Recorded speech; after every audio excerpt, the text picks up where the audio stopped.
हाय नमस्कार आपल्या सर्व भाऊ बहिणींना. काय चाललंय भाऊ बहिणींचं? झालं का सर्वांचं जेवण चहा पाणी? तर भाऊ बहिणीनं जेवण काय झालं नाही, स्वयंपाक बी झाला नाही, फक्त चहा चाललाय माझा गॅसवर. आताशी तर गॅसवर चहा ठेवलेला आहे कारण भरपूर उशीर झाला उठायला. का गारटच भरपूर आहे आणि मला बाळामुळं काय उठता येत नाही भाऊ बहिणीनं. मी जर उठली तर बाळ लगेचच उठतंय, त्यापासून उठलं की लगेचच बाळ बी उठतंय, म्हणून गारट्याचं मी बी झोपून राहते. तर भाऊ बहिणीनं लय भरपूर गार आहे. तुमच्या इकडं कसं काय? कुठं आबाळ येतं? आमच्या इकडे 2-4 दिवस आलं होतं मध्ये आबाळ, पण गेला आता. जत्राच्या टायमिंगला तर लय गार लागतं बघा. इच्छाच होत नाही म्हणजे असं गारट्यामुळं आता लहान बाळ घेऊन जाणं तर चुकीचंच आहे भावा बहिणीनं. पण आता आम्ही काय करणार, पाया पडायला नेणार. पाया पडून आलो की परत नाही. मी बाळाला घेऊन कुठं गारट्यात जाता भावा बहिणीनं, घेऊन उभा राहायचं जत्रेला. त्यामुळं नाही काय. मायरूज पप्पा चालली आंघोळ बघा. बाळाला सकाळ सकाळ आंघोळ घातली. आता किती वाजले? त्या 9 वाजत आले त्या भावा बहिणीनं. 9 वाजून गेल्या वाटतं. तर 9च्या झाला आपला. आंघोळ घातली सकाळ सकाळ, कारण की मला एकटीला काय आंघोळ घालता येत नाही. सासूबाई गेल्या तिकडं, मला काय एकटीला आंघोळच घाला येत नाही भावा बहिणीनं. म्हणून काय केलं, मायरूज पप्पा जोपर्यंत घरात आहे तोवर म्हणलं आंघोळ घालून घ्यावी, नाही तर ती इकडे तिकडे गेल्या मग तशीच राहते आंघोळ. मला एकटीला काय घालता येत नाही. एकतर ती आजारी आहे, सर्दी आहे त्याला. आणि म्हणलं नाका तोंडात पाणी गेल्यावर तर काय होतं मग भावा बहिणीनं, नाका तोंडात पाणी गेल्यावर लय बेकार असतं. म्हणून भावा बहिणीनं म्हणलं आपलं नवऱ्याला संग घेऊन आपलं आंघोळ घालावी बाळाला. मस्त ती बोलत नाही तर मला पण काय करायचं भावा बहिणीनं. रात्री झाली थोडी तकतक, कशावरनं झाली ते बी सांगते. आता माझं सांगण्याचा एवढंच उद्देश की वाईट कोणाला बोलू नका. आपल्याच बहिणी बाळा आहे ते असं मी सांगत होते. तर त्यांना जरा लईच वेगळं वाटायला लागलं म्हणून ते मला बोललं. रात्री मी बोललीच नाही. तरी सकाळी म्हणलं पोराला आंघोळ घालायची का नाही, म्हणलं किती दिवस झालं पारोसं ठेवायचं आहे. तर त्याला आंघोळ घातली भावा बहिणीनं. बघा झोपलाय. आंघोळ घातली की झोपलाय. त्याला आतमध्ये मस्त कपड्यात असा सुती कपड्यात त्याला गुंडाळलंय, गार लागणार नाही सांग. हे पुसलंय, त्याचं डोकंही पुसून झोपलंय. आणि आता काय थोडं मला कमेंटवरनं बोलायचं आहे बरं का, कारण की काल आली होती अशी एक कमेंट. ह्या युगातली एक ताईनं कमेंट केली होती, बाई टिकली किती मोठी लावली, बारीक लाव. तर भावा बहिणींनो, ही तर टिकली कमीच बारीक आहे, पण पहिले ह्याच्यात तर भावा बहिणींनो जे आपल्या आधीचं काळ गेलेलं आहे तर ना, आपल्या आजी पणजी, आमची तर आजी आणखी एवढा मोठा टिळा लावते. कारण जसं आमचा आजोबा वारलं का ना, तसं आमच्या आजीनं मोठं म्हणजे कुंकू लावायचं बंद करून टाकलं. कारण की मला माहिती आहे आमची आजी एवढाच इतकाच मोठा इथं गोल गोल गोल गोल असं मॅन लावायची. मॅन लावून परत तुम्हाला सांगते त्याच्यावर कुंकू लावायची, इतकंच मोठं. त्यांना नव्हतं कोण म्हणत बारीक लावलं नामकं केलं. पण भाऊ बहिणीनं आता ऑलरेडी टिकल्या मोठ्या मोठ्या आलेल्या इथं कपाळाला लावायला. टिकली लावली आपली मी. कुंकू लावायच्या पहिल्या बाया. आता कसं आहे भाऊ बहिणू, जसं दिवस बदलत गेलं तशी माणसं बी बदलली, माणसांचा विचार बदललं. परत तुम्हाला सांगते फॅशन जशी जशी निघली तशी माणसाला जीन्सवर गजरा पटना, परत जीन्सवर ही गळ्यातलं मोठं पटना.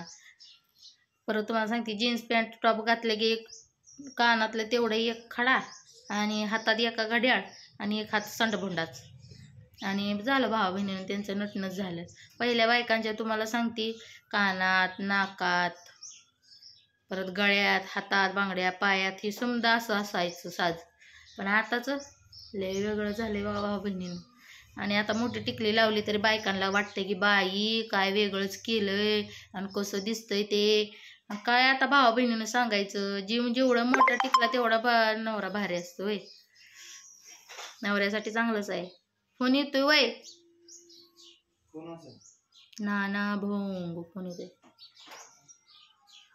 तर भाऊ बहिणीनं काही फोन एक मध्येच येते तर कटच करते. आणि कसं होतंय, फोन आला बघा पुन्हा. भाऊ बहिणींनो फोन आला होता, मायरूज पप्पा बोलत होतं त्यामुळे थांबवला होता कॅमेरा. म्हणलं यांचा फोन उतर, म्हणलं चहा तर पिती, चहा गार होईल बघा आपला. चहा केलाय काळा कुट्ट गरगरीत, ये सर्वांनी चहा प्यायला. चहा बिस्किट खाते भाऊ बहिणींनो.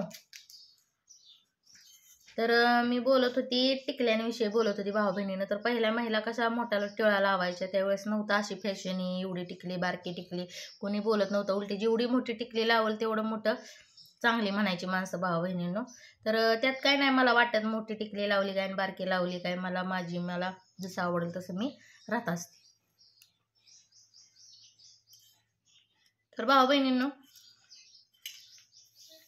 चला जाऊ द्या टिकल्यांचा विषय. कारण कसं आहे, मी आता टिकलीविषयी बोलली तरी काय भाऊ बहीण मला पुढच्या लेवलची कमेंट करून आता मला बोलतेली बरं का. तर त्यांच्यासाठी त्यांचा विचार मुबारक, आपला विचार आपल्याला. भाऊ बहिणींनो, कसं आहे माहिती आहे का, कुणाची बुद्धी कशी चालते, कुणाची बुद्धी कशी, जसं देव बुद्धी चालवत तशी माणसं चालते. ते जसं डोक्यात येईल तसंच करते ती माणसं. त्यामुळं कुणालाही दोष द्यायचा नाही. कमेंट कुणाला वाईट करायची करा, चांगली करायची करा. ज्याला चांगलं वाटतं, चांगलं समजदारपणाने जी माणसं असते त्यांना चांगलंच वाटणार. कारण कसं आहे माहिती आहे का, माणसाला माणूस ओळखून घ्यायला जास्त वेळ लागत नाही. कारण का जी, आणि तीच माणूस समजून घेतो, ओळखून घेतो जी समजदार असते. ते असे आलतो फालतू येणारे जाणारे भरपूर असते, त्यांना आड म्हणता उंबार कळत नाही. काय म्हणते तसं ते म्हणते तसं आहे बरं का भावा बहिणीनं म्हण आहे ती, पण मी म्हणून दाखवत नाही. कसं आहे माहिती आहे का, जे त्याचा विचार ज्याच्यावर सोडून दिलं पाहिजे आणि आपलं समजा स्वामी समर्थावर सोडून द्यायचं. आपलं तसंच ठरवलेलं आहे. आपली लेकरं बाळं नवरा कशी सुधारावायची, कशी त्यांच्याबरोबर राहायचं ते आपल्या हातात असतं भावा बहिणीनं. आता मी तसं डोक्यात ठरवलेलं आहे.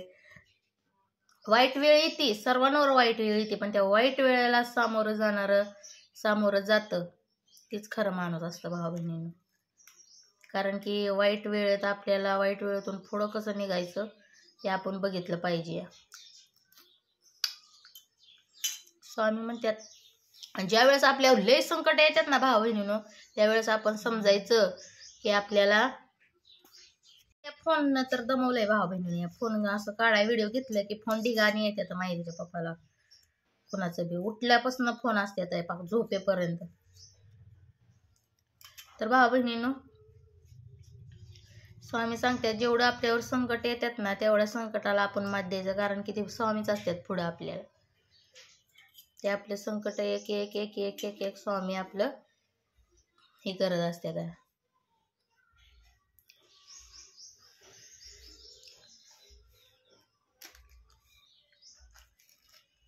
आता जत्रा आली भावा बहिणीनं, राहिले 2-4 वाकळा धुतल्या मयूरच्या पप्पाने. आता थोड्या वाकळा राहिलेल्या आहेत ते आता कवा धुत्याचं काय माहिती. आणि बाकीचं काम आहे ते आपलं साड्या मी धुवून टाकते घरी. त्या दिवशी पाणी सुटलं होतं त्यामुळे मयूरच्या पप्पाने काय केलं, घरीच धुवून टाकलं वाकळा. पाणी चालू होतं त्यावेळेस. आता थोडं राहिलेलं काम आहे ते आता घर धुवून घ्यायचं आहे भावा बहिणीनं. आज 9 तारीख आहे तर तुम्हाला सांगते आजपासून 6 दिवस राहिले जत्रा.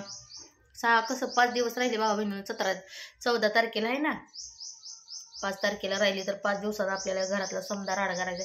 एवढा घरात पसारा आहे, एवढा घरात पसारा आहे, बापरे लय भरपूर पसारा इथून असा असा असा गोल गोल गोल गोल गोल गोल. ह्या बेडमधला काल मी भरपूर राडा काढला. असा पसारा आमच्या घरात आहे. तर कधी काढावं एवढं टेन्शन येतंय का ना, उगाच घेतला असं वाटायला लागले. पण जी नाही ती बी घ्यावं लागतंय भावा बहिणीनं. परपंचाला किती जरी असलं ढिगाणे असलं तरी हे असतंय भावा बहिणीनं, कमीच असतंय परपंचाला.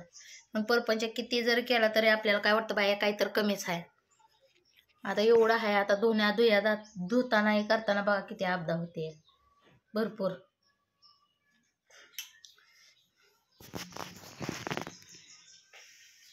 होय वा, झालं का नाही तुमचं? या चहा प्यायला, चहा प्या या. प्यायला का काय चहा? अयो बघा भावा बहिणीनं, मला ध्यानात सुद्धा नाही चहा प्यायलेलं. आता माझी मायरू येईल, आता येतेल्या जत्रेला डायरेक्ट 5-6 दिवस राहिली जत्रा. आता बाळ बघत बघत तर आपल्याला काम करावं लागणार. कवा करायचं धुणं धाणं? हो जत्रा जवळ आली.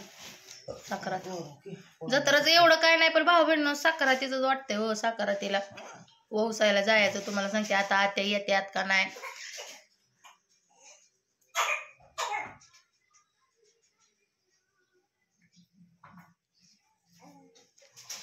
खोकतंय बाळ.